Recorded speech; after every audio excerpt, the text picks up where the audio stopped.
save the world. I save the world. Title of my talk today: Stop living life to be safe. So this is obviously a topic that I have talked about on and off frequently. I looked it up. It was May 10th of 2020. That was in the height of the first stage of the pandemic. That I gave the talk that was titled "Safe," the new four-letter word. And I talked about how, even though it has the appearance of being loving, may actually be a curse, telling people to be safe. And I got quite a bit of pushback on that talk. People didn't seem to like it all that much. But I was happy to give it because I was expressing thoughts that I had. That was in May. The pandemic had been, raging for a couple of months. We'd gotten through the 14 days to flatten the curve. Actually in San Francisco it was 21 days to flatten the curve. We were never told 14. We were told that we were going to have to shelter in place for 3 weeks. And I remember that I had a little talk with Reverend Vincent, who works for the Department of Public Health here in San Francisco, shortly after it went into effect, and he told me, it's not going to be 3 weeks. It's going to be a lot longer than that. They're just saying 3 weeks to start you off because that's what you'll accept. And that was when I really got a little concerned. It was after I talked to Reverend Vincent and realized that this was going to be going on for a while. When I first started talking about staying safe, that was way before the pandemic. That was many years ago, when I just became very aware that people had changed from saying have a good trip to have a safe trip, or have a fun trip to have a safe trip. And that happened, as I've said, it happened after 9/11, which I think is kind of strange because, 9/11 was a hijacking of airplanes, and, and very little that anybody could have done to be safe about that, except maybe not fly at all. That seems to be really out of our control. So telling people to stay safe, I guess, was telling them don't travel. I don't know. But anyway, that's when it started. And then it has just taken on a life of its own since then. And I got reminded of this week because I was making an appointment to have a technician come and look at our printer and our copier, and I was calling up Canon, who's the company that we deal with, and I made the appointment, and at the end of the appointment, the agent I was talking to said, stay safe. And then I realized, okay, this isn't just something that we say now to people who are getting ready to go on a trip. It's just something we say. We say this now instead of goodbye. Goodbye actually comes from God be with you. So, saying something that evokes God be with you is one thing. Saying something that is a reminder that we live in a dangerous world is something else. As I said, last week I was in Canastota, New York. I was, back on a trip back to my hometown. I went to a family reunion. I went to my high school reunion, which was interesting and fun, and saw my sisters. I did a lot of things and did some business things that I have going on back there. But this was the first trip I've made in a while. So it was the first trip I got to make without having to wear a mask. And I remember when, we first were told that we had to wear masks, and I didn't particularly like wearing a mask and didn't agree with it, and I didn't think the science was there behind it. I still don't. And I remember I quoted something by the rock musician Ted Nugent, who was very anti-mask. And I had no idea who Ted Nugent was, except, he was a rock musician. He had that big hit song, Cat scratch fever a number of years ago. But apparently, he's also a political activist, and a lot of people didn't like me quoting Ted Nugent. And I got a lot of pushback because of that. So I learned that there were acceptable things to talk about and unacceptable things to talk about. I learned that there were acceptable rock musicians to quote and unacceptable rock musicians to quote. So Ted Nugent was an unacceptable rock musician to quote. Kid Rock is an unacceptable rock musician to quote, and only God knows why, which is an inside joke for those of you who know Kid Rock's music. So there are these acceptable things that we can talk about, and then there's these unacceptable things that if we talk about, we get pushback and people get annoyed at us. And I seem to get a fair amount of that. People get annoyed at me a lot. They got annoyed at me a lot this week. As I said, I went back to my hometown. I went to my high school reunion, and I had a fairly large high school class, graduating class of 143. And, I didn't know all of them very well. But I've gotten to know a few of them later. And one guy that I've met now at the high school reunions, and we have a lot of these high school reunions, and I've really gotten to like him. I didn't know him much in high school, but he's one of the big organizers of these reunions. He's local. He still lives in my hometown, and he speaks really eloquently. He always gives a little address and talks about our time together and how important it is that we still have maintained these relationships. And he focuses in on relationships. I really like that. His name's Doug, and I really like Doug. I've grown to really like Doug and respect Doug, and so I started following Doug on Facebook. And then this past year, Doug started posting his hunting pictures on Facebook. And then I realized that Doug was a hunter, and he didn't hunt small game. He hunted big game. He hunted bear. I had a picture of a bear he had shot. And I'm a San Francisco kind of lefty, traditional person, and I'm certainly not a hunter. I don't like guns, and it was a little challenging to see Doug posing with the bear, the big black bear he had just shot. But I'm just a good Course Miracle student. I said, okay, I like Doug. I'm just gonna roll with this. I'm not gonna make it unacceptable that Doug likes to hunt. So I was talking to Doug at the reunion, and I said, I see you're a hunter. I said, you hunt big game. You hunt bear. He goes, yeah, I hunt bear. I says, it's a bonding thing. He goes, for me and my son, we go bear hunting, and you're allowed to shoot one bear. And he goes, it helps keep the bear population down.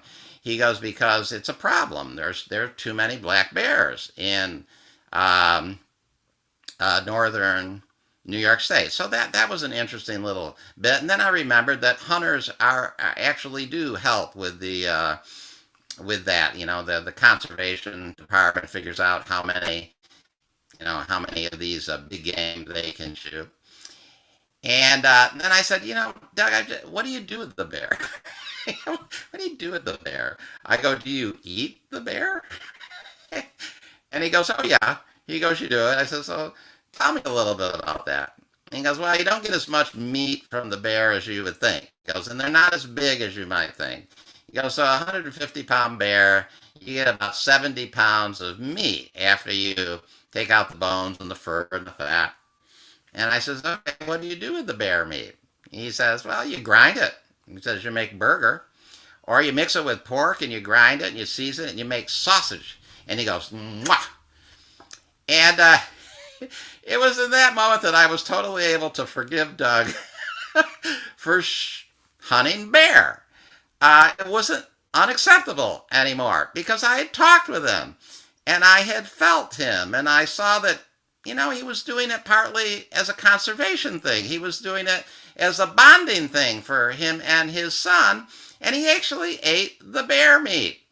And so, yeah, it was good. So, maybe unsafe to talk about hunters in our demographic, but I'm really glad I kept open to Doug and was able to have that conversation with Doug, and maybe that's not a safe thing to talk about here at the Community Miracle Center, that I have an acquaintance who I like who's a big game hunter. But I like Doug and I respect the choices he makes. It's not that I'm going to become a hunter and go out and hunt bear. I have no guidance to do that. But I can forgive and be open to my friend and classmate Doug and appreciate what he does. So I feel it doesn't matter whether some people think it's safe to talk about hunting. I'm going to stay open to my friend Doug and respect the decisions that he makes. Okay, when you think about safe again, the only reason why you would tell somebody to be safe, or the only reason why you would think yourself about being safe, is because you believe there's danger out there. You believe it's a dangerous world. When I first started talking about this and about how we tell people to stay safe and have a safe trip, I had not heard that from I had not heard anybody else talking about that was a problem. But an interesting thing happened this past week. I was listening to some speakers talk, and I heard two different speakers on two different occasions talk about the problem we have in our society, that we believe everything is dangerous, and an illustration of that problem is we tell people to stay safe now instead of saying have fun on your trip. And we tell people to stay safe instead of telling them goodbye. And that's just an indication of how much we have bought into this idea that we live in a dangerous place that requires this hypervigilance of safety. And actually, I believe this is actually antithetical to what A Course in Miracles teaches. A Course in Miracles teaches, I'm in danger nowhere in the world. I am in danger nowhere in the world. So, projecting danger and reinforcing danger, I say that's something we should think about and question. That's a value we should really question. Here's a little longer quote that addresses this. It says, you operate from the belief you must protect yourself from what is happening, because it must contain what threatens you. A sense of threat is an acknowledgement of an inherent weakness, a belief that there is danger, which has the power to call on you to make appropriate defense. So we function out of that belief. We operate out of that belief, and accepting stay safe and have a safe trip as an appropriate response is us acknowledging that there's danger and that we somehow can protect ourselves from that danger. But as I said, how we are going to protect ourselves from terrorists hijacking a plane, I have no clue, though that was when it all started, or certainly when I noticed it. So A Course in Miracles calls us to challenge every value that we hold, and certainly to challenge these values that say that we have to be hypervigilant about safety. The Course says, and this is in the reading that Reverend Rudy read, says you need be neither careful nor careless. You need merely cast your cares upon him, meaning the Holy Spirit, because he careth for you. So, not being hypervigilant about safety does not mean that we're careless or reckless either. It just means that we have a trust in a process. We have a trust in who and what we are. We have a trust in the divine guidance of the Holy Spirit that's always talking to us in our minds. And so we just function. And we function in joy, and we function in happiness, and we function in fun, and we function in open-mindedness. It's okay to talk about Ted Nugent and Kid Rock if I want to. I don't have to worry that that might offend certain people. They're safe to talk about. It's okay to talk to my friend Doug about his experience as a bear hunter. It's safe. I can talk about it. I can be open. Doesn't mean I have to become a bear hunter or have to accept Doug's values, but I can appreciate the values that he has. Okay, I did notice something. I think it was a great thing this past week. I think the whole fear milieu of the United States, at least, and probably the world, ratcheted down this past week. And I saw that as an indication because the CDC, the Center for Disease Control, issued a new thing about new guidelines for the COVID pandemic. And they were, much less restrictive. And basically, they're the guidelines we have now because we don't have to be in as much fear as we were. And I thought, this is a great thing that has happened. This is the kind of thing though that people rarely mention. They just sort of accept it. They just sort of think that, oh yeah, well that was bound to happen. That's natural. But I want to acknowledge these things. When fear ratchets down and when freedom is increased, that's in my mind a healing, and I want to acknowledge the healing. So the CD said that it doesn't advise that we do any social distancing anymore. We don't have to stand 6 feet apart, or some places 10 feet apart from anybody anymore. And I had already noticed that all the little decals on the floor in the bank and the grocery store weren't there anymore. And the CDC also said that it only advised masks if you yourself had tested positive for COVID in the last 10 days. But otherwise, it wasn't making any mask advisory. It also said that since 95% of the people in the United States have some level of immunity, either by having been vaccinated or having been infected and recovered from COVID. So this was the CDC really acknowledging strongly for the very first time, really, that natural immunity could be thought of as equal to the immunity that you get from having the vaccine. So anybody who's on top of this discussion knows that this is a really big thing. The CDC also didn't advise that we segregate people on their vaccine status anymore. And for somebody like me who's unvaccinated, this is a great thing because I didn't like being segregated because of my vaccine status. And I had COVID and I have recovered and believe that even in the world's terms, I have a level of immunity that I feel is actually better than vaccinated immunity. So the CDC was acknowledging that. And I'm happy. A lot of people who were, anti-vaccine and anti-vaccine mandates, are saying this is too little, too late. Yeah, I think that's kind of negative thinking. I'm happy for any progress. So it's not too little, too late in my book. It's a movement in the right direction. It's showing that the fear level, at least for now, is less. It's less, and I think that is a terrific thing. And I think we need to acknowledge all of these things. They're miracles. People have trouble acknowledging miracles. I want to acknowledge another little. We should acknowledge the big things and the things that seem little. So when I was flying back to San Francisco, I have that problem that a lot of men have, that sometimes I have to go to the bathroom a lot. I have to urinate. I just, happens to men, and sometimes it's fine, and sometimes it's really bad. And for some reason, on my flight back, it was really bad.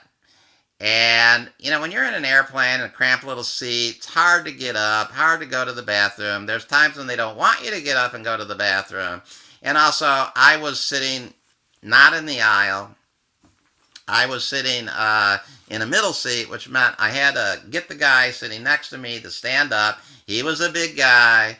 It's difficult. These seats are cramped, difficult, and I kept hoping he'd have to go to the bathroom and get up so that I could go when he got up, but he never got up, so I had to keep asking him to get up so that I could go.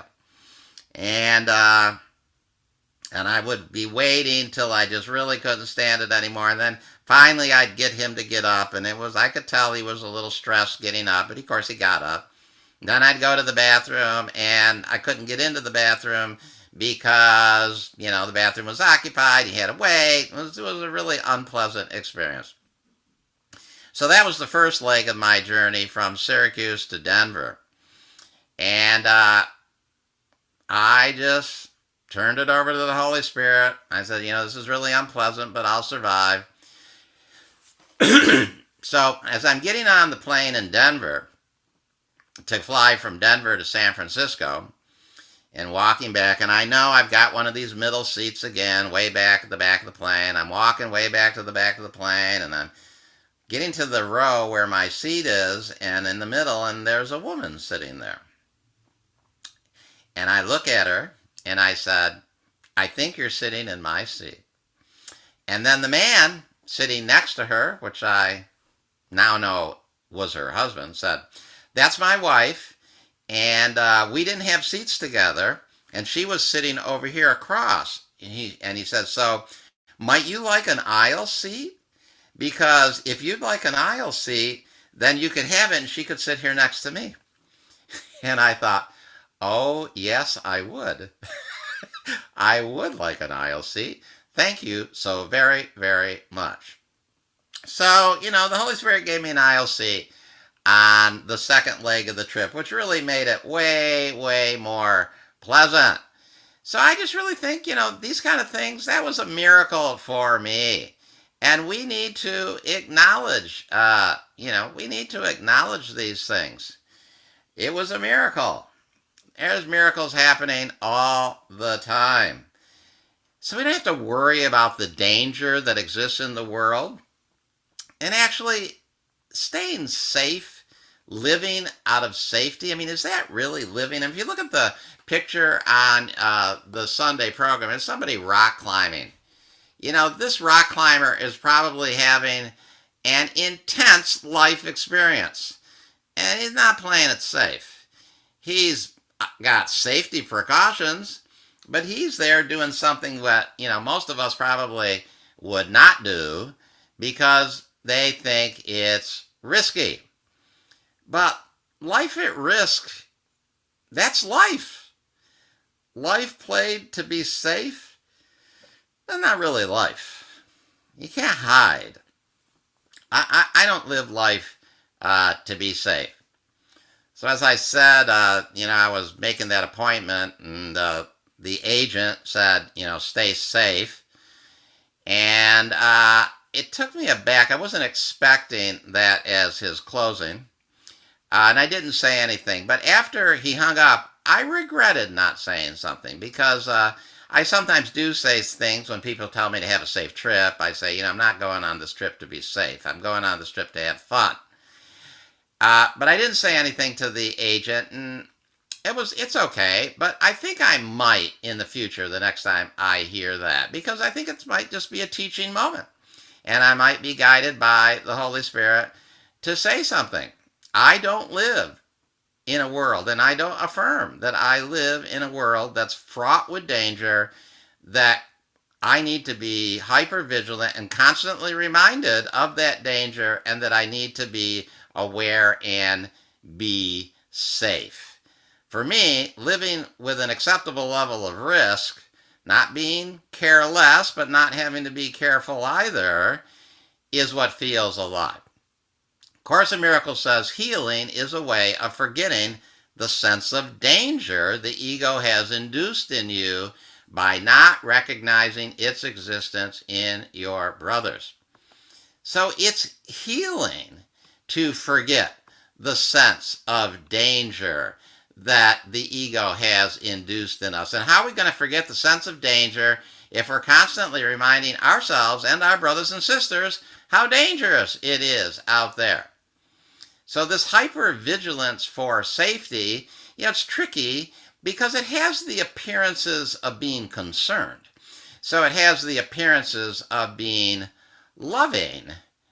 But A Course in Miracles has an interesting teaching about that. It says, it does appear unreasonable at first to be told that continued concern is attack. It has all the appearances of love.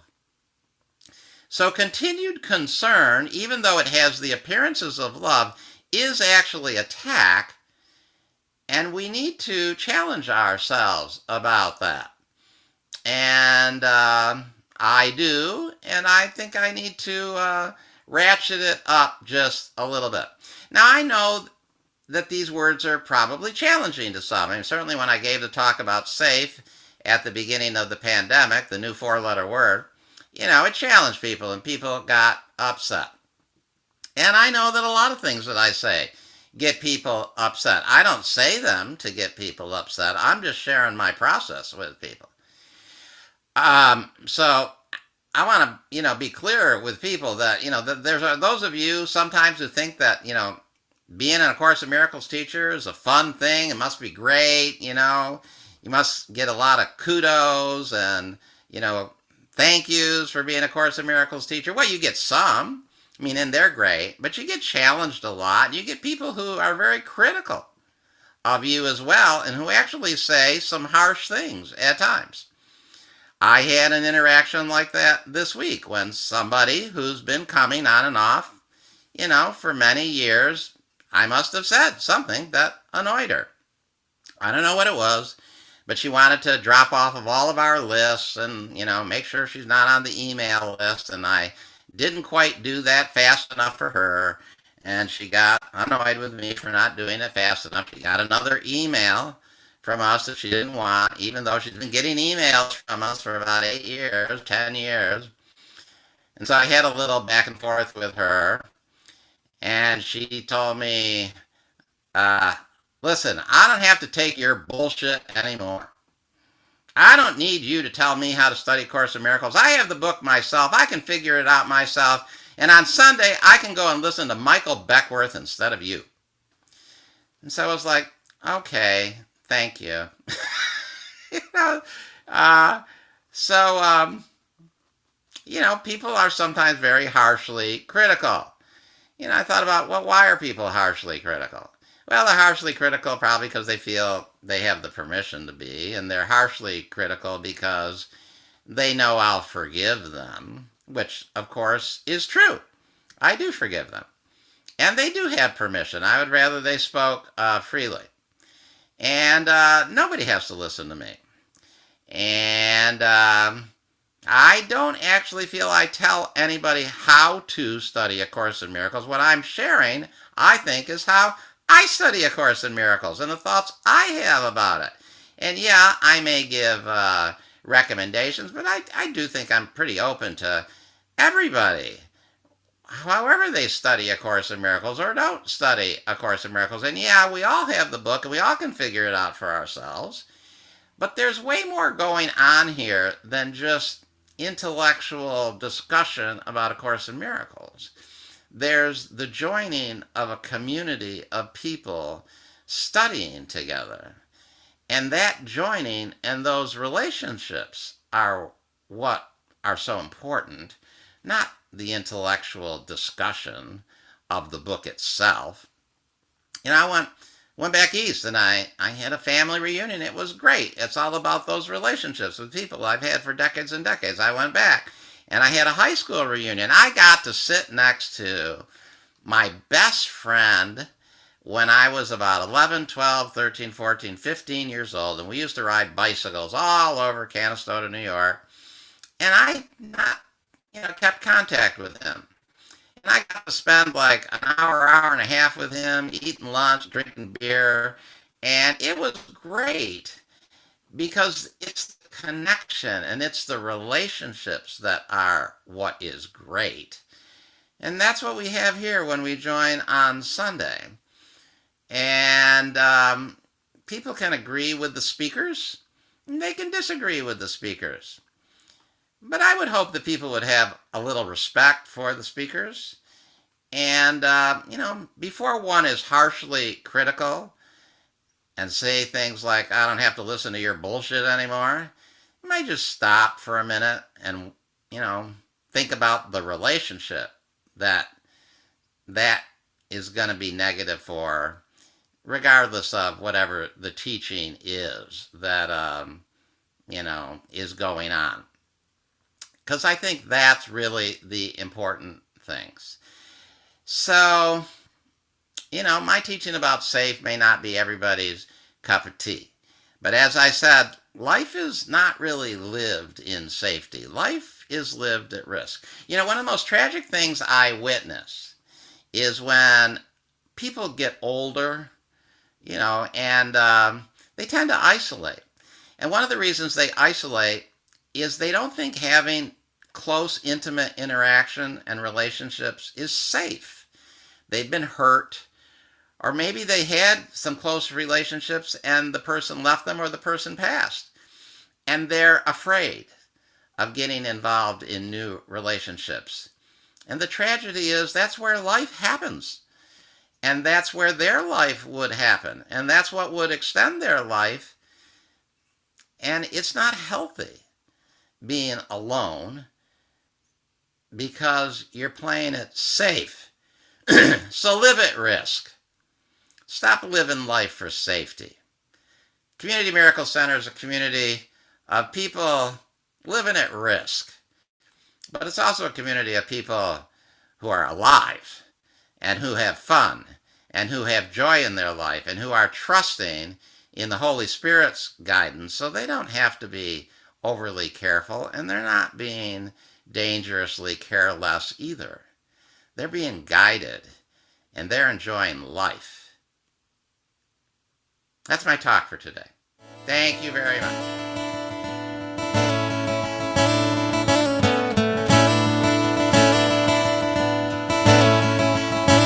Woke up my eyes to see, woke up my head to beat, woke up my heart to be free, woke up our world, you and me.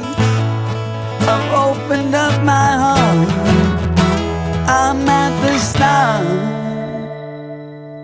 I save the world, I save the world, I save the world, I save